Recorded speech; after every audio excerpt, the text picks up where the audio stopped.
Assalamualaikum warahmatullahi wabarakatuh. Perkenalkan, nama saya Muhammad Dafa Khairul Ilham dari Prodi Bisnis Digital dengan NIM 5302501. Nah, pada kali ini saya akan menjelaskan sebuah materi yang sudah diberikan kepada Pak Ahyar di mata kuliah e-commerce. Nah, yang pertama saya mau menjelaskan yang namanya dynamic pricing model. Nah, apa sih dynamic pricing model itu? Dynamic pricing model adalah model penetapan harga yang berubah secara real time berdasarkan permintaan pasar, ketersediaan stok, waktu, lokasi, dan juga profil pelanggan. Nah, di dalam praktiknya harga tidak lagi statis, melainkan bergerak mengikuti sinyal pasar yang terus berubah. Adapun ciri-ciri dynamic pricing model antara lain yang pertama itu dia menggunakan algoritma untuk menyesuaikan harga secara otomatis dan cepat. Yang kedua itu dia bertujuan untuk memaksimalkan pendapatan saat permintaan tinggi dan menjaga daya saing saat pasar melambat. Yang ketiga itu sangat umum di industri transportasi, tiket, hotel maupun e-commerce. Nah, yang keempat itu dia sering dipadukan dengan data historis, perilaku pengguna, dan kompetitor untuk menghasilkan harga yang lebih presisi. Nah, contohnya antara lain adalah Uber dan juga Amazon yang menyesuaikan harga berdasarkan kompetitor, permintaan, dan stok. Nah, ini adalah contohnya.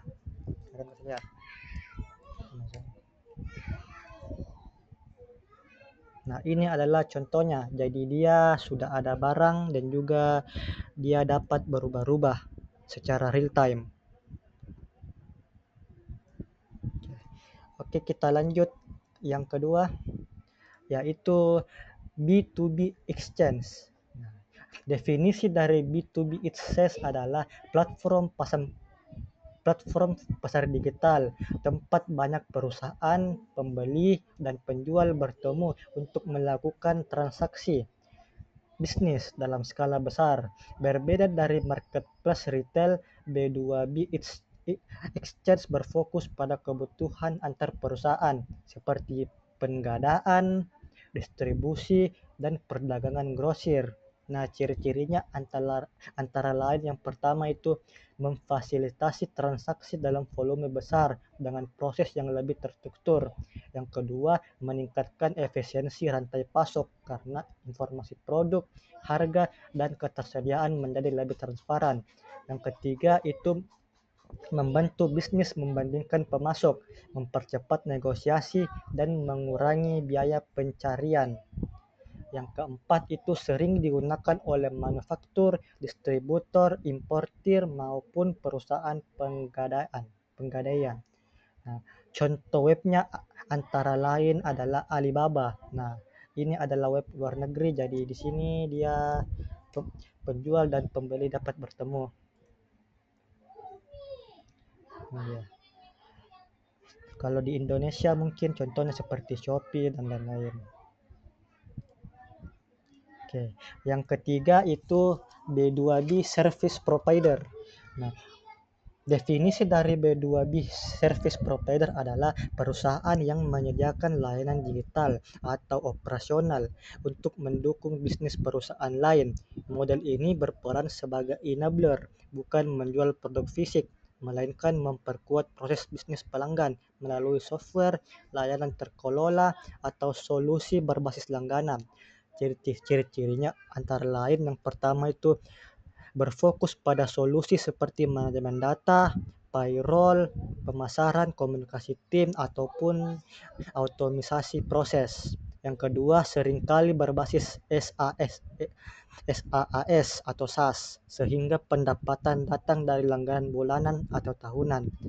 Yang ketiga itu membantu perusahaan menghemat biaya operasional, internal, dan meningkatkan skalabilitas. Yang keempat itu nilai bisnisnya terletak pada efisiensi, integrasi, dan kemampuan mempercepat keputusan. Contoh yang relevan adalah Salesforce. Nah, jadi dia semacam untuk jasa bisnis. Ini adalah contoh websitenya. Salesforce. atau Slack. Ya, Slack aja.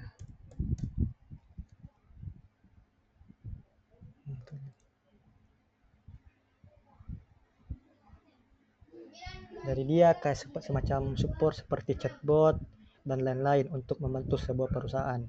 Oke, lanjut lanjut yang keempat, yaitu online trading and lending models. Definisinya adalah ini adalah model bisnis yang menyediakan platform digital untuk perdagangan instrumen keuangan seperti saham dan kripto, sekaligus mendukung pendanaan kolektif atau pinjaman berbasis teknologi. Model ini membuka akses pasar modal dan pendanaan yang sebelumnya lebih terbatas. Ciri-cirinya adalah memungkinkan akses investasi bagi publik secara lebih luas melalui platform digital. Yang kedua, mengintegrasikan data pasar secara real time agar pengguna dapat mengambil keputusan cepat. Yang ketiga adalah biasanya mencakup model peer-to-peer lending untuk mempertemukan pemberi dana dan peminjam. Yang keempat itu menuntut kepatuhan regulasi keamanan kunci tertentu. Yang keempat itu mendukung karyawan branding, database kandidat, dan komunikasi rekrutmen yang lebih efisien. Nah, contoh yang paling dikenal adalah LinkedIn dan Jobstreet. Jadi ini semacam platform digital untuk mencari kerja karena di situ sudah ada lowongan dan semacamnya. Nah, tetapi juga sistem ini di akuisisi talenta yang mempercepat pencocokan kebutuhan organisasi dengan kompetensi kandidat. Yang ketujuh, online news service. Ini adalah distribusi berita dan informasi terkini melalui portal web atau aplikasi seluler secara real time. Model ini mengubah media dari format cetak yang periodik menjadi layanan informasi yang terus diperbarui. Ciri-cirinya antara lain yaitu akses informasi 24 jam online tanpa perlu menunggu terbitnya koran atau majalah cetak. Yang kedua, pendapatan umumnya berasal dari iklan, langganan premium, ataupun paywall. Yang ketiga itu interaktivitas meningkat melalui komentar, berbagi ke media sosial, dan rekomendasi konten. Yang keempat, media digital juga lebih mudah mengukur perilaku pembaca dan mengoptimalkan distribusi konten. Contoh yang kuat adalah detik.com dan juga The New York Times versi digital. Atau bisa juga seperti Wikipedia dan lain semacamnya. Dari dia tempat mengakses informasi secara real time dan 24 jam. Yang ke-8 itu online travel service. Ini adalah platform yang memungkinkan pengguna merencanakan dan memesan kebutuhan perjalanan secara mandiri. Model ini menggabungkan pencarian, perbandingan, pemesanan, dan ulasan dalam satu pengalaman digital yang terintegrasi. Adapun ciri-cirinya antara lain yang pertama, satu, menyediakan pemesanan tiket pesawat, hotel, dan transportasi lokal dalam satu tempat. Yang kedua, memberikan fitur perbandingan antara harga antar maskapai ataupun penginapan agar pengguna bisa meningkatkan transportasi kualitas pelayanan. Yang keempat itu sering menambahkan bundling atau promosi dinamis dan rekomendasi berbasis perilaku perjalanan. Contohnya adalah Traveloka, Booking.com. Nah, itu adalah contohnya dalam industri travel. Yang kesembilan, online entertainment. Nah, ini adalah layanan penyedia konten hiburan seperti video, musik, dan game yang dapat diakses melalui internet. Model ini menggeser hiburan dari kepemilikan konten ke akses berkelanjutan melalui streaming atau on demand. Ciri-cirinya antara lain yang pertama, berbasis streaming atau on demand sehingga konten dapat diakses kapan saja. Yang kedua, personalisasi konten melalui algoritma. Rekomendasi membuat pengalaman lebih relevan bagi pengguna. Yang ketiga, dapat diakses di berbagai perangkat seperti ponsel, smart TV, tablet, dan laptop. Yang keempat, monetisasi umumnya melalui langganan, iklan, atau model premium. Contohnya yang dikenal adalah Netflix, Spotify, dan lain sebagainya. Jadi dia semacam penyedia entertainment secara online seperti musik, video, dan game. Oke, yang ke-10 adalah online energi. Penggunaan platform digital untuk membantu mengelola dan melakukan transaksi terkait sumber daya energi secara efisien. Hasil cirinya adalah smart grid, integrasi teknologi informasi ke jaringan listrik agar distribusi lebih efisien dan responsif. Yang kedua itu pemasaran dan pembayaran, memudahkan pembelian token listrik atau pembayaran tagihan gas secara real time. Yang ketiga itu IoT monitoring, memantau konsumsi energi rumah tangga melalui aplikasi untuk membantu penghematan biaya. Contohnya itu PLN Mobile di Indonesia. Jadi dia semacam penyedia energi secara online seperti listrik dan lain sebagainya. Yang ke-11 adalah selling brand power. Model bisnis ini di mana individu atau perusahaan menjual keahlian intelektual, konsultasi, atau solusi kreatif melalui platform digital. Ciri-cirinya antara lain yang pertama, ekonomi pengetahuan. Ide, analisis, dan strategi menjadi komoditas utama yang bernilai tinggi. Kedua adalah freelance expert, menghubungkan tenaga ahli profesional dengan klien yang membutuhkan solusi spesifik.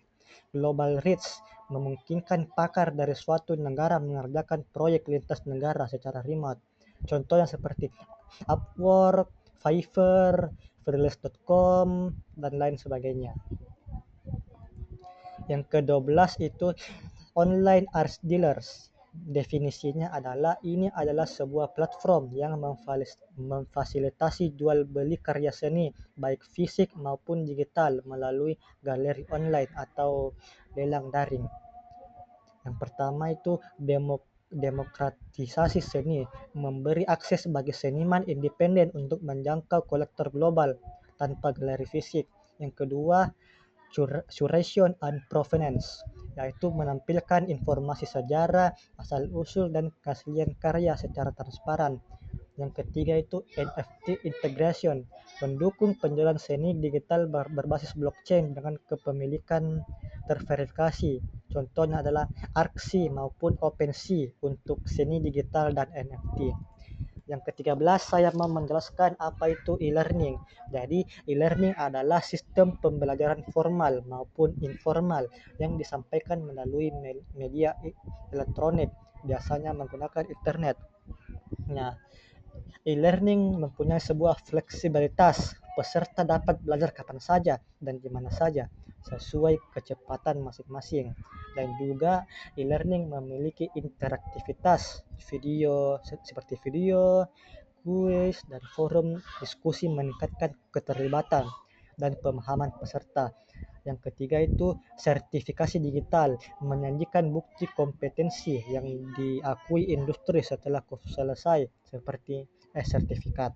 Nah, contohnya adalah Coursera ataupun Ruang Guru. Nah, yang menggabungkan video pembelajaran dan modul yang terstruktur. Yang ke-14 adalah klik dan mortar business, model bisnis yang menggabungkan kehadiran fisik, toko offline retail dengan operasional online atau e-commerce. Nah, omni-channel, pengalaman belanja dibuat mulus antara website, aplikasi, dan toko fisik. Click and collect, pelanggan membeli online lalu mengambil barang langsung di toko. Trust and experience, toko fisik membangun kepercayaan sementara web memberi kenyamanan akses.